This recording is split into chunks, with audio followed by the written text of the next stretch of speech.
રાત્રિથી વરસાદી માહોલ જોવા મળી રહ્યો છે। ડીસા જિલ્લાના ડીસા, પાલનપુર, દાંતીવાડા અને ધાનેરામાં ધોધમાર વરસાદ થયો। ભારે વરસાદથી ડીસા શહેરમાં જનજીવન અસ્તવ્યસ્ત થયું છે।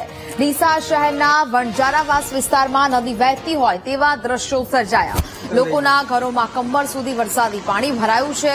લોકોએ વરસતા વરસાદ વચ્ચે આખી રાત ઉજાગરા કર્યા। અનાજ, ગોદડા, કપડાં અને ફર્નિચર સહિતનો સામાન પલળી જતા નુકસાન થયું।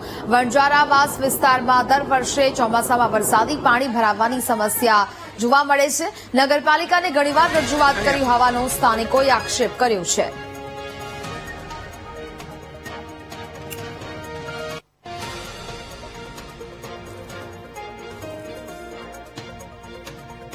આખી રાતનો વરસાદ આવ્યો તો બધા અમે બહાર બેઠા છે, છોકરા ને ઘરવાળા ને બધા અનાજે બગડી ગયું ને બધું બગડી ગયું। રાતે બહુ વરસાદ પડ્યો, પાણી આખું ઘર ભરાઈ ગયું છે। ઉભાનો ઉભા જ રહ્યા છે, અમે બેઠા નહીં કે કાંઈ નહીં। અત્યારે પાણી તો આખું ઘર ભરેલું છે, આટલી જગ્યા ખાલી દિવાલો બાકી છે ખાલી। ચોખા બગડી ગયા, ઘઉં બગડી ગયા, બધું રવણ ભવન થઈ ગયું, ગેસનો બાટલો બધું। બાલિકો ઉભા થા ઉભા એ દર કેટલા વર્ષથી આવ્યું પાણી ભરાય? 4-5 વર્ષથી ભરાશ। વરસાદ પડ્યો, મારા ઘર ભરાઈ ગયું, ગોદરા બોદરા બધું વાસણ બધું પલળી ગયું છે। ગોદરા ને ખાવાનું ને બધા ઘઉં ને બધું લોટ ને બોટ બધું પલળી ગયું, અંદર પાણી ભરાઈ ગયું। રાતના 3 વાગ્યાથી હજી બરસે નહીં કર્યું, ઊભી છું। નગરપાલિકા વાળા આવતા જ નહીં, કેટલી જાહેરાત કરી, અમારે કશું કોઈ સગવડ કરવા આવતા નહીં। અહીંથી 10-15 વર્ષથી રહીએ છે, તો ચોમાસાના દિવસે આવા જ દિવસે આ વરસાદનું આગળ છે। ગટરો કોઈ બલી નહીં છે, ફૂલ આવક પાણી સોસાયટીનું આવે છે, બરાબર। કોઈ ગટર લાઈન કોઈ કરી હાલતા નહીં નગરપાલિકાને। અમે કઈ થાક્યા છો, આખી રાત છોકરા અમે ઉભા લઈને બેઠા, હજી ચાય નહીં પીધી એટલે પાણી બરસે નહીં કર્યું। પાણી ઘરમાં ઘાટ કરીએ છીએ। પાણી જો કમ કરવું જોઈએ, પાણી ભરાઈ ગયું ગરમ। અમે તો 10-15 વર્ષથી રહેવાયા છીએ, કશું પણ તો કરકરમું સાહેબ ભરાઈ ગયું, કોઈ નાખવા બહાર નીકળવાનો રસ્તો નહીં। એના અમારે ખાવું પીવું શું, અનાજ બનાજ બધું કપડામાં બધું પલળી ગયું। એ ચા બનાવીને ભીધી નહીં, બહુ અડધી વસ્તુ તારા મામા જતી રહી। બનાસકાંઠાના હિસ્સામાં ધોધમાર વરસાદથી જળબંબાકારની સ્થિતિ સર્જાઈ છે। 4 કલાકથી સતત વરસાદને લીધે કેટલાક વિસ્તારો પાણીમાં ગરકાવ થઈ ચૂક્યા છે। 3 હનુમાન રોડ પરની સોસાયટીઓમાં પણ પાણી ભરાયા છે। હરિઓમ સોસાયટી, કેશવનગર, માળીવાસ જળમગ્ન થયું છે। સોસાયટીમાં પાણી ભરાતા સ્થાનિકોને હાલાકી થઈ રહી છે। અનેકવાર રજૂઆત કર્યા બાદ પણ પાણીનો નિકાલ ન થતા સ્થાનિકોમાં રોષ જોવા મળી રહ્યો છે। તો કેટલાક વિસ્તારો પાણીમાં ગરકાવ થયા છે। સોસાયટીમાં સતત પાણી ભરાઈ જવાને કારણે સ્થાનિકો હાલાકીનો સામનો કરી રહ્યા છે અને હવે તંત્ર વિરુદ્ધ રોષ પણ જોવા મળી રહ્યો છે, કારણ કે અનેક વખત રજૂઆતો કરવામાં આવી છે, છતાં પણ આ સમસ્યાનો કોઈ પણ પ્રકારનો નિકાલ નથી આવતો। અહીંયા વારંવાર રજૂઆત કરવા છતાં પાણીનો કોઈ નિકાલ આવતો નથી। દરેક કોર્પોરેટરને, ધારાસભ્યને વારંવાર રજૂઆત કરાવી છતાં કોઈ નિકાલ આવશે નહીં। અહીંયાથી કરીને ઠેઠ ત્યાં સુધી આટલું પાણી ભરેલું હોય છે, એનો કોઈ નિકાલ આવતો નથી। આજે તમે સમજી શકો કે જોઈ શકો છો કે આપણે કેટલું પાણી ભરેલું છે। મારા 2-3 ફૂટનું પાણી ભરેલું હોય ને વારંવાર રજૂઆત કરવા છતાં બી કોઈ નિકાલ આવતો નથી। અહીંયાથી કરીને ઠેઠ નાકા સુધી પાણી એવું ને એવું ભરેલું હોય। અહીંયા પાણીની બહુ તકલીફ છે। દર ચોમાસે આટલી તકલીફ બહુ જ રહે છે। નગરપાલિકાને બહુ વાર જાણ કરી છે, પણ તોય આનો કોઈ હળ થતો નહીં। સ્કૂલિયાને છે વગેરે બાઇક રિક્ષાવાળાને બહુ જ તકલીફ પડે છે। સોસાયટીમાં આટલે 40-40 લાખના મકાન બનેલા છે, તથા એમના સોસાયટીમાં પાણી જાય છે અને સોસાયટીવાળા બહુ અફસોસ કરી રહ્યા છે કે સોસાયટી અમે અહીંયા મકાન ખોટા લીધા છે। કારણ કે આટલે પાણીની ખૂબ જ તકલીફ રહે છે। આવનારા 6-7 વર્ષથી તકલીફ છે આટલે, અને નગરપાલિકા કોઈ પણ આટલે સપોર્ટ થતો નહીં। રીતમેટ માળીવાસ આ 2 એરિયા ભેળા લાગે। અહીંયા દર સિઝને વરસાદમાં આટલું કે ઘૂંટણ સમાણું પાણી હોય છે, તો અમારે કોઈ પણ ઘરેથી કોઈ બી બાળક છે અથવા ઘરવાળા છે અથવા કોઈ બી ચીજ વસ્તુ લેવી અથવા કરિયાણું લાવવું હોય અથવા બાળકોને સ્કૂલે મૂકવા હોય તો બહુ જ તકલીફ પડે છે। અને રિક્ષાવાળા અને બાઇકવાળા અહીંયા ચાલી શકતા નથી, કારણ કે અહીંયા ખાડા કચરા ભરેલા છે અને ફૂલ પાણી ભરેલું છે। અહીંથી નીકળવું પણ બહુ મુશ્કેલ થાય। નાના બાળકને તો એકલાને ઘરથી બહાર પણ ન મુકાય। આપણે દર ચોમાસે આ પાણી ભરાવાની સમસ્યા રહેશે. વારંવાર નગરપાલિકાને રજૂઆત કરવા તેમ છતાં કોઈ પાણીનો નિકાલ આવતો નથી. સ્કૂલે જતા નાના ભૂલકાઓને બહુ તકલીફ પડે છે. બાઇકવાળાને બાઇક બંધ થઈ જાય, રિક્ષાવાળાને રિક્ષા બંધ થઈ જાય. એટલે જેમ બને એમ જલ્દીથી જલ્દી આ પાણીનો નિકાલ થાય. અને 3-4 સોસાયટી આવેલી છે. સોસાયટીવાળાની અંદર ઘરમાં પાણી ઘૂસે છે અતિ ભારે વરસાદના કારણે. વારંવાર દર ચોમાસે આવું થાય છે. 5 વર્ષથી અમે અમારી નજરે હાલે તમે તમારી ધ્યાનમાં દેખી શકો છો. કોઈ વિશ્વેશ્વર નાવા જવાની જરૂર નથી. અહીંયા પાણી છેક રોડ સુધી ભરેલું છે. ડીસા શહેરમાં પડી રહેલા ભારે વરસાદના પગલે લોકોનું જનજીવન વ્યસ્ત થઈ ગયું છે. ખાસ કરીને જે પ્રમાણે વરસાદ પડી રહ્યો છે તેના કારણે અનેક સોસાયટીઓમાં પણ વરસાદી પાણી ભરાયા છે. આપ દ્રશ્યોમાં જોઈ શકો છો કે આ Keshav park society, Hariom park society અને માળીવાસ વિસ્તાર છે. અહીં 200થી વધુ પરિવારો વસવાટ કરે છે, પરંતુ છેલ્લા ઘણા સમયથી દર વર્ષે ચોમાસામાં વરસાદ પડે છે અને આખો વિસ્તાર છે તે પાણીમાં ગરકાવ થઈ જાય છે. આજે પણ જે ભારે વરસાદ પડ્યો તેના કારણે આખી સોસાયટી 3 સોસાયટીઓમાં પાણી ભરાઈ ગયા છે, જેના કારણે અહીંના લોકો છે તે મુશ્કેલીમાં મુકાયા છે. અત્યારે બાળકો પણ શાળાએ જઈ શકતા નથી. આ પાણી જ્યાં સુધી ભરાઈ રહેશે ત્યાં સુધી એક પણ બાળક શાળાએ નહીં જઈ શકે. બીજી તરફ અહીંથી લોકોને જે જીવન જરૂરિયાત વસ્તુ છે તે પણ મળી શકે તેવી પરિસ્થિતિ નથી. એટલે કે કહી શકાય કે જે પ્રમાણે વરસાદ પડ્યો છે તેના કારણે અત્યારે તમામ મોટાભાગની સોસાયટી છે તે પાણીમાં ગરકાવ થઈ ગઈ છે. આ દ્રશ્ય છે આ સોસાયટીઓનો મેન રસ્તો છે અને મેન રસ્તા પર જ વરસાદી પાણી ભરાઈ ગયું છે, જેના કારણે અહીંથી અવરજવર કરવી પણ મુશ્કેલી ભરી બની છે. લોકો એક પણ સાધન અહીં લાવી શકતા નથી. દર વર્ષે આ પરિસ્થિતિ થાય છે. નગરપાલિકામાં અનેકવાર રજૂઆતો કરી છે, પરંતુ તંત્ર દ્વારા કોઈ જ પાણીના નિકાલની વ્યવસ્થા કરવામાં આવતી નથી અને જેના કારણે દર વર્ષે આ જે સોસાયટીઓ છે તે પાણીમાં ગરકાવ થઈ જાય છે. ત્યારે હાલ તો આ વિસ્તારના લોકો માંગ કરી રહ્યા છે કે તાત્કાલિક ધોરણે આ પાણીના નિકાલની વ્યવસ્થા કરવામાં આવે. Rohit Thakor, VTV news, Banaskantha. બનાસકાંઠા જિલ્લામાં વિરામ બાદ ફરી મેઘ વરસ્યો છે. દાંતીવાડા અને પાલનપુરમાં મેઘમહેર જોવા મળી. ડીસા, વડગામ, ધાનેરા સહિતના વિસ્તારોમાં વરસાદ જોવા મળ્યો. ધોધમાર વરસાદને કારણે રસ્તા પર પાણી વહેતા થયા છે. આ પ્રકારની પરિસ્થિતિ ડીસામાં જોવા મળી રહી છે. બનાસકાંઠા જિલ્લામાં વરસાદી વિરામ બાદ ફરી એક વખત ધોધમાર વરસાદ છે તે સમગ્ર જિલ્લામાં જોવા મળી રહ્યું છે.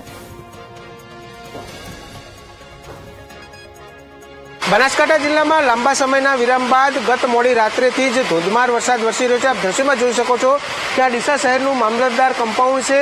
અત્યારે પણ ધોધમાર વરસાદ શરૂ છે અને આખું કમ્પાઉન્ડ છે મામલતદાર કચેરીનું તે પાણીથી ભરાઈ ગયું છે. એટલે કે કહી શકાય કે ડીસામાં અત્યાર સુધી 4 ઇંચથી પણ વધુ વરસાદ પડી ચૂક્યો છે. હજુ પણ હવામાન વિભાગ દ્વારા જે વરસાદની આગાહી કરવામાં આવી હતી, અતિથી ભારે વરસાદની જે આગાહી કરવામાં આવી હતી, તેને લઈ મોડી રાત્રેથી બનાસકાંઠા જિલ્લામાં વરસાદી માહોલ જામ્યો છે. અનેક વિસ્તારોમાં ધોધમાર વરસાદ પડી રહ્યો છે. બનાસકાંઠા જિલ્લાના પાલનપુર, દાંતીવાડા વિસ્તારમાં 6 ઇંચ જેટલો વરસાદ પડ્યો છે, જ્યારે ડીસા શહેરમાં 4 ઇંચ જેટલો વરસાદ ખાબક્યો છે. એટલે કે કહી શકાય કે અન્ય વિસ્તારોમાં પણ સવારથી મુશળધાર વરસાદ પડી રહ્યો છે. અનેક નીચાણવાળા વિસ્તાર છે ત્યાં પણ વરસાદી પાણી ભરાયા છે. મહત્વની વાત એ છે કે જે પ્રમાણે ડીસા શહેરમાં વહેલી સવારથી વરસાદી માહોલ બન્યો છે અને જે લાંબા સમય બાદ વરસાદ ફરીથી શરૂ થયો છે તેને લઈ ખેડૂતોમાં એક ચિંતા પ્રસરી જવા પામે છે. કારણ કે જે પ્રમાણે છેલ્લા 5 દિવસથી વરસાદ જતો રહ્યો હતો તેના કારણે ખેડૂતોએ મગફળી કાઢી હતી, પરંતુ જે પ્રમાણે આજે રાત્રેથી જ જે વરસાદ શરૂ થયો છે તેના કારણે અત્યારે ખેડૂતોમાં પણ ક્યાંક ને ક્યાંક ચિંતા જોવા મળી રહી છે. પોતાના પાકમાં નુકસાન થવાની ચિંતા જોવા મળી રહી છે. Rohit Thakor, VTV news, Banaskantha. બનાસકાંઠાના પાલનપુરમાં ધોધમાર વરસાદ વરસતા હાલાકી સર્જાઈ રહી છે. આબુ અમદાવાદ હાઈવે પર જળબંબાકારની સ્થિતિ જોવા મળી રહી છે. આબુથી અમદાવાદ જતા વાહન ચાલકો અટવાઈ પડ્યા છે. બિહારીબાગ નજીક નેશનલ હાઈવે પર નદી વહેતી હોય તેવા દ્રશ્યો અહીંયા સર્જાઈ રહ્યા છે. બનાસકાંઠાના પાલનપુરમાં ધોધમાર વરસાદ બાદની આ પરિસ્થિતિ સામે આવી રહી છે. આબુ અમદાવાદ હાઈવે પાણીમાં ગરકાવ થયો છે. તો આબુ અમદાવાદ હાઈવે પાણીમાં ગરકાવ થયો છે તેના દ્રશ્યો તમે ટીવી સ્ક્રીન પર જોઈ શકો છો. આબુ અને અમદાવાદ હાઈવે પરથી પસાર થતા જે વાહનો છે તે અહીંયા અટવાયા છે. નદી વહેતી હોય તેવા દ્રશ્યો નેશનલ હાઈવે પર સર્જાતા અનેક સવાલો પણ ઉભા થઈ રહ્યા છે. ગઈકાલે રાત્રે બનાસકાંઠા જિલ્લામાં ધોધમાર વરસાદ છે તે જોવા મળ્યો અને આ હાઈવે પાણીમાં ગરકાવ થયો છે.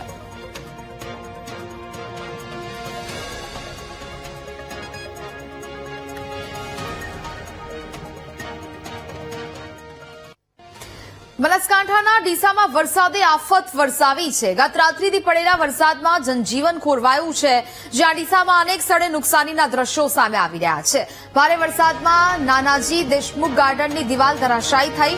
દિવાલ તૂટી પડતા આજુબાજુ રહેતા લોકોની સમસ્યા વધી છે.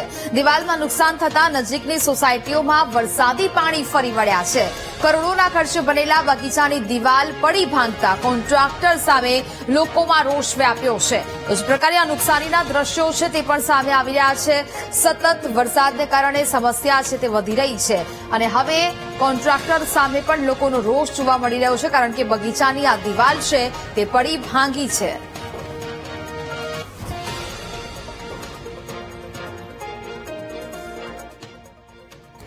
બનાસકાંઠાના ડીસામાં વરસાદ નુકસાની આફત લાવ્યો છે. ભારે વરસાદને લીધે ગ્રામ્ય વિસ્તારમાં મોટું નુકસાન થયું છે.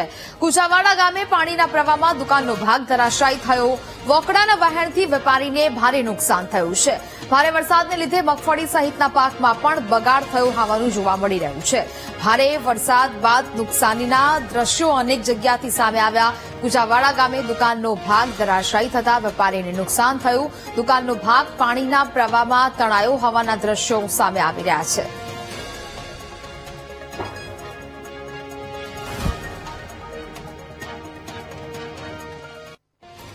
બનાસકાંઠામાં સતત વરસાદથી સ્થાનિક જળાશયો છલોછલ ભરાઈ ચૂક્યા છે. આલવાડાનું વહેણ ફરી જીવંત થતા સ્થાનિક ખેડૂતો ખુશખુશાલ જોવા મળ્યા છે. નવા પાણીની આવક થતા રેલ નદી બે કાંઠે વહેતી થઈ છે. ઉપરવાસ અને રાજસ્થાનમાં ભારે વરસાદથી બનાસકાંઠાના ખેડૂતોને લાભ થયો છે. દાંતીવાડા, ડીસા સહિતના પંથકમાં ગત રાત્રિથી ધોધમાર વરસાદ પડી રહ્યો છે.